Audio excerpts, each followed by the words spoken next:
Hello friends, તો ઘી બધાના ઘરે હોય છે ને કેટલીક વાર આ ઘી વાસી થઈ જતું હોય છે ને તેની અંદરથી સ્મેલ આવતી હોય, ગંધ આવતી હોય છે. તો આ એક પાન તમે ઘીની અંદર ઉમેરી દેજો તો ઘી બિલકુલ ફ્રેશ તમે મલાઈથી તૈયાર કર્યું હશે ને તેવું તૈયાર થઈ જશે. તો ઘીને મેં ગેસ ઉપર રાખી દીધું છે અને લો ગેસની ફ્લેમ ઉપર આપણે તેને મેલ્ટ કરી લેવાનું છે.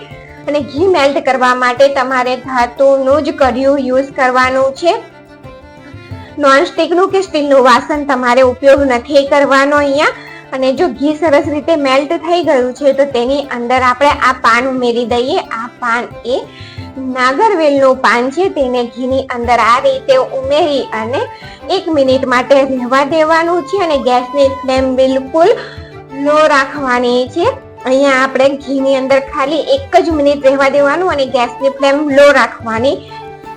1 મિનિટ થાય એટલે આપણે આ પાનને કાઢી લઈશું.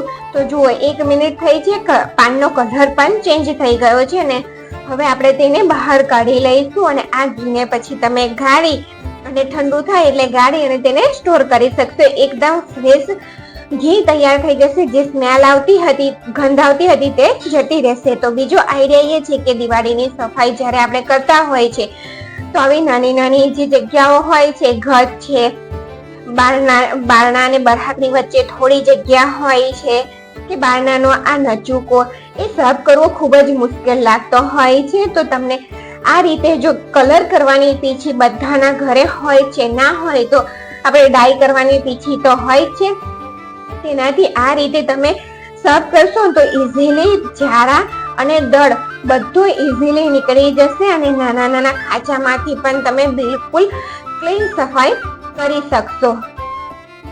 તો જો તમે જોઈ શકો છો કે એકદમ સરસ રીતે સાફ થઈ ગયું છે. જો આ બારણાનો ગજ છે તેને પણ આપણે આ રીતે સાફ કરી લઈશું.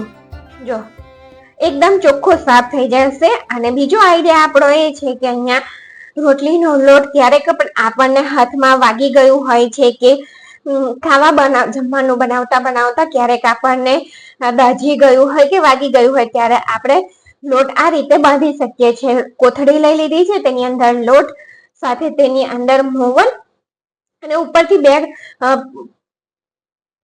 સાઈડ પકડી અને તેને આ રીતે મોવનને મિક્સ કરી દેવાનું. ત્યાર પછી થોડું થોડું પાણી એડ કરતા જઈ અને લોટ આપણે બાંધી દઈશું. જો ઉપરથી આ રીતે પકડી લેવાના બધા છેડાને, એટલે જ્યારે આપણે લોટ બાંધીએ ને ત્યારે તે બહાર ના આવે.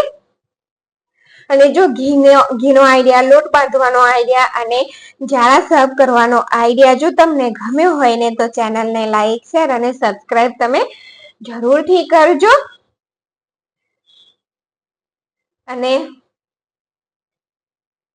જો તો કેટલો સરસ લોટ બંધાય અને તૈયાર થઈ ગયો છે એકદમ ઇઝીલી.